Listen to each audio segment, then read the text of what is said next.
Say hi.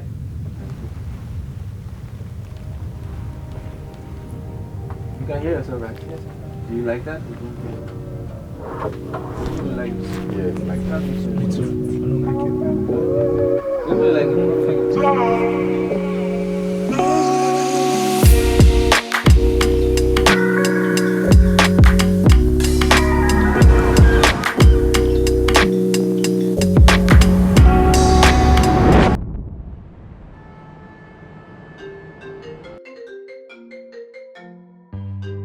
I think a friend just called me up, and I mean, you know, people that believe in you all the time, 100. So she calls me up and says, I just saw this thing on Instagram and I feel like you should put in for it. And I'm like, what's it about? Because all these competition things, I'm really not a fan. My friend, Trans, he sent me a link. I was really busy. And she was like, no, I just feel like there's something about this one because what they're coming with, we haven't really seen it before. I'm like, okay, I'll just check it out. It's from who? Then she sends me the link from Quickteller's page. I'm like, what is this again? Why are you disturbing me? I don't want to do it. He's like, do it. The moment you walked in, I could tell I was falling. What was fascinating was that I didn't have to do somebody else's song as an entry song. Yeah, I got to do 1 minute of my own song. There's nothing better than that. I was surfing the net, and then I was on Instagram looking for new challenges. And then I stumbled upon it, and I just submitted my entry. Soon as I saw you, babe, I knew that you were the one. 2 people sent me flyers, and I thought it was like this random contest you normally just see, and I really wasn't interested until the 3rd person sent me the same flyer, and I was like, let me try this one too, because the name looks rich, you get me? So I decided to hop on it. And then a friend of mine posted a video and it was tagging at Quickteller. So I just say, okay, well, why is this guy tagging at Quickteller? So I just checked it out. I clicked on Quickteller's page, and then I saw that they were doing something, and then I jumped on it too, and boom, to my face. I was like, top 20. They put out like an instrumental for everybody to sing on. Then I still made it to top 6. Say you carry my writings up. It's really make bad, bro. Yeah. Sometimes making man be nervous, but I'm trying. They don't keep my cool anytime you want it. Some of them try in my matter. It's not my fault that I am looking. There's no need to talk of yesterday. If I don't elevate, good problems are always checking on my manners. If you don't believe, shame me. I make these plans for you. Okay, they counted your teeth. Hope you are catching my dream. Baba crazy chauffeur. Come over. I am flexing, no. Cause I know you got to choke. So I like you. Feel like I'm making big. I make these plans for you. Tryna take you off the streets. I make these plans for you. Cash flies, leave me. This plans for you.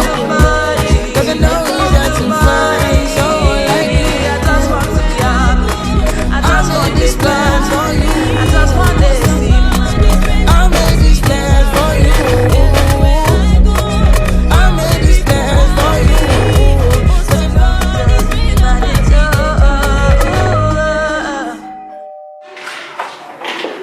Hi.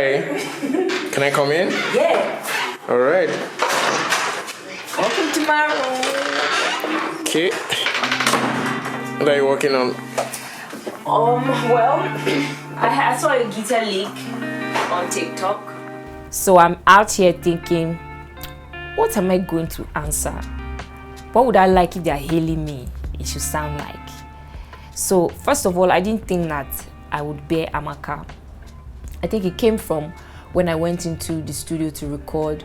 I know this thing about artists, you have to do the signature thing with your name and all of that.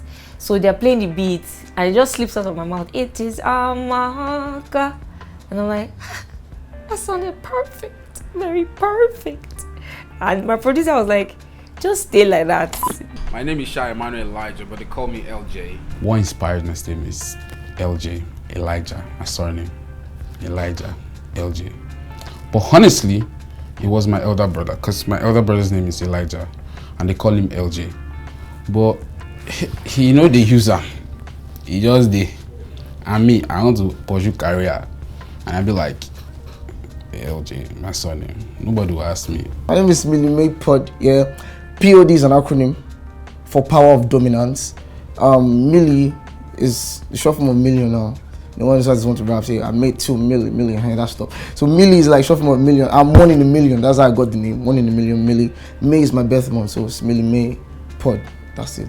Marrz, M-A-R-R-Z.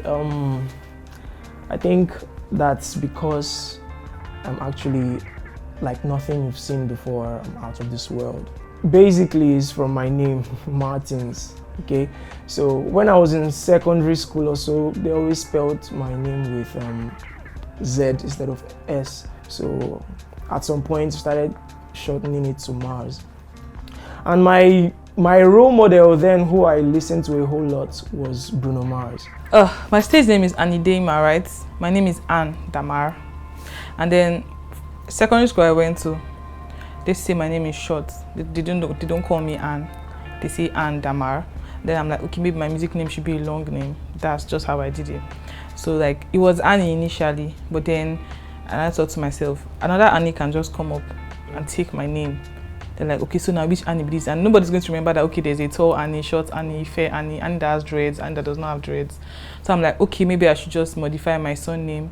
So my surname is Daymar, then I added Y in the middle. So it's Annie Daymar. That's just it. Hey, oh, hey.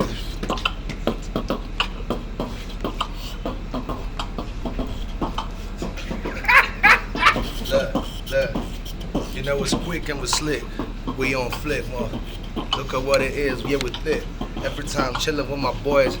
Quickteller to give us joy, you know we're so poised. Nah, they go hear our voice. Every day with a rap, with a clap, every day with a tap. Cause you know that we got the sauce. So let me tell you what it is and what it was. Yeah, we did no low.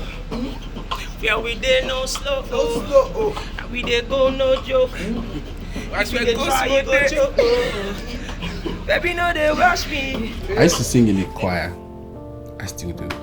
But I started in the children's church. And then from there, I progressed into the adult church choir because I was the star boy in the children's church. I'm not proud, I'm not boasting. And one day I just thought that, why do you think they believe in you this much to want to lead a song where you have mothers and fathers that has been there, but you are just coming and singing? I felt good and I said, you know what, I'll just keep doing this. And then from there, churches invite me for their concerts, vigils sometimes, and it felt good. And then ever since, music. What's your best Michael Jackson song? Annie, are you okay? Are you okay? Serious? Annie, are you okay? Are you okay? You've been hit by, you've been stuck by a smooth criminal. I don't think I knew I could sing before, because okay, when I was like 7, 8, so like children's choir, we have special number in church who's going to lead the song, and then like, let's give it to Annie. I'm like, no, I can't do it. So I sing that day in church. I was like telling my mom that your daughter has to be single, she no go like. So then I picked interest, and then I always asked my mom to get me notebooks. I'll just sit down and be writing. So I don't even know what I'm writing, but I shall know that I had a songbook that was all be writing songs inside. Then in my GS3, I was in this classroom singing my heart out, and this senior comes into the classroom, she's like, are you the one singing? I'm like, yes. So I think from there I started singing my way out of punishment. It's like, okay, come and sing for us and go to your room. Okay, back then in secondary school, I had this junior. She's an amazing singer. Then I was still doing the whole rap thing. I was still deceiving myself with rap. I used to write rap and all of that. I have always been into music. I was playing with melodies at some point. But then in secondary school, I think she was in JSS3 and I was in SS1. And she heard me sing and she was like, bro, you should sing more. And that was how I picked more interest in singing. And since then, whenever I sang around people would be like, bro, your voice. I love the emotive connection that happens whenever I sing. I can feel you feeling me and I can feel me feeling me too.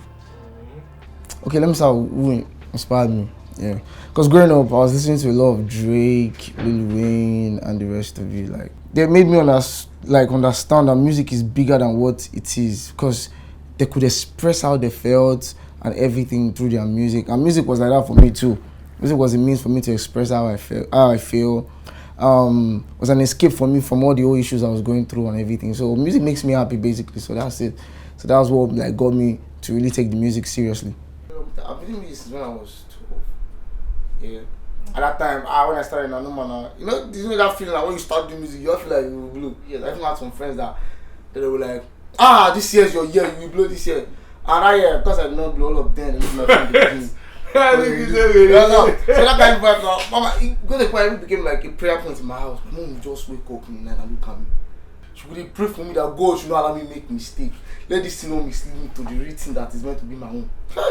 Every night, my mom will come and went to my head. Lord, did this music will take my son's life? Remove it. Even got the point that I don't stop to do music. I was like, okay, let me now, since I don't have money to produce something, let me do something that will give me money. I did MCing. I did hype man. But what made me stop hyping was because I hate the fact that after I hype on Friday night, I can't go to the studio on Saturday. My voice will be gone. Yeah. That usually vexes me, so I stopped hyping. I did beatboxing. Is it beatboxing I don't do? I was like, okay, if I beatbox, people will like me and they will be giving me tips. But I know this. Mama, I even became a biology teacher in school. I wanna smell my flowers, put it where my nose is. You see the streets is not a bed of roses. If you give up, that's when your curtain closes. You see a threat, that's how this nigga poses. Couldn't see me and greatness was right under their noses. I think I was born with this thing. Let me just be honest, because this thing started from age 12. You know, and I just, now we call it covers when you make covers. Me, then we didn't know it as covers. It was just fun, like switching up people's lyrics and then, you know, just putting my own. And then I was pretty good at it, and I just kept writing. Then officially, the first time I went to the studio was when I was working as a boutique attendant for a store called Fakwad. Big ups Tosin Olukwade. My colleague at that time was like, that he wants to like do music and he wants me to rap on it. I was like, but they know the right time for face, so how you think knows how they do music? Like, he knows that his spirit is telling him that I do music, that he sees the way I rap along with the whole videos they show on MTV Base in our store then. So I was like, yeah, now let's give it a try. Because it has always been a dream to go into the studio to record, because I've always been writing. And then, you know, we did it. To the glory of God, the reception was really mind-blowing. Even my boss had to call his friend to come listen to it. And so I was like, now you do this. I was like, yeah, it was mad. Like, Ashira, we need to listen to more. And then when I hopped on Reminisce's challenge, mock Reminisce challenge, and then I saw the way, you know, he was reacting to the video, man. During that Reminisce's competition, I think it was Sess that produced that particular. Oh, Sess Tresor? Yeah. Oh. So I met him when I did this Reminisce competition and I won. So since then, Sess has always been, Bobbi, so like there was a day we were sitting down in his studio and then he spoke to me and was like, how much do you want this? Like, do you really want it, or it's just a habit for you, or probably a hobby? I was like, no, I want it to. Because at first it was just me enjoying sounds, enjoying rap and all. But then he was like, I found out that what I did at that time was appreciated. Because I never even expected what I got from Reminisce. Apart from the money, for him to even trust me to be on his team for NSC Cypher was the biggest thing ever for me at that time. So when I told him, like, okay, I think I would like to pursue this as a career. This is my dream, let me chase it. It was like, so you're willing to give up everything, like sacrifice everything. Like, how long have you been in music anyway? So let me give you the cliche story first. Been singing since I was 8. I was the smallest in a very big choir. Okay. I had this very strong voice, you know, but so at the age of 8, 9, I started scoring people like Juanita Bynum, people like Clarkson Sisters, Whitney Houston, and all of that. But then I realized that I wasn't sure what I wanted to do music. I don't think anybody growing up had the idea that they were going to do music. So I knew that I was going to do music from 2017, and I didn't know my capabilities. A friend of mine, he used to work in Maven at the time, and he would say to me, "You have such an amazing voice. We just need to figure out if your songwriting skills are on check." And so he put me through some, lessons, some sessions and all of that. And then I began to figure out, oh, I'm actually good at this thing. I'm good at this thing. And he said, you know what? I think you should try to be an artist of your own. But first of all, let's see if you can songwrite for a couple of people. And then I realized after a year plus that I now want to do this thing for myself. And I started recording for myself, and damn girl, you're good. I am good.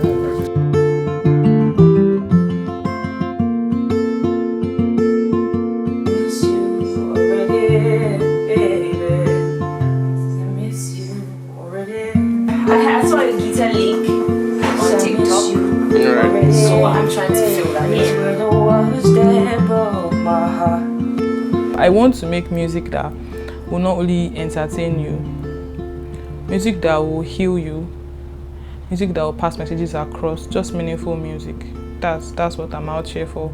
I want to sing songs that will, like when you're feeling down and you listen to this song, you're like, oh my God, this girl knows what I'm feeling right now. It's like I'm speaking to you and you're feeling all right. So if I could leave an impact, I would love to raise people, build a legacy. That's what I would love to be remembered for. Yes, of course, I would love people to know that, oh, this is Marrz, he had amazing music. But I would love to be people to think about me and be like, this guy touched my life. So I think that's... I want people to remember me for my vibes, my personality. Also being one of the Nigerian artists that came home with the Grammys, you know what I mean? That's the vibe. I want people to remember me for the lives I get to change. The people that get to see me and smile, or listen to my music and it happens to inspire them, or just one-on-one meetings, put a smile on people's faces as much as I can, wherever I meet a person and they go, hey Amakarh, oh, hi, how are you okay? So yes, I need to make my life count, and that's how it's gonna count. Out of the words you chose to say, these were the words that broke my heart. The ones you told me yesterday. You will be gone for a long, long time. Quickteller Barz and Notes, stay locked in.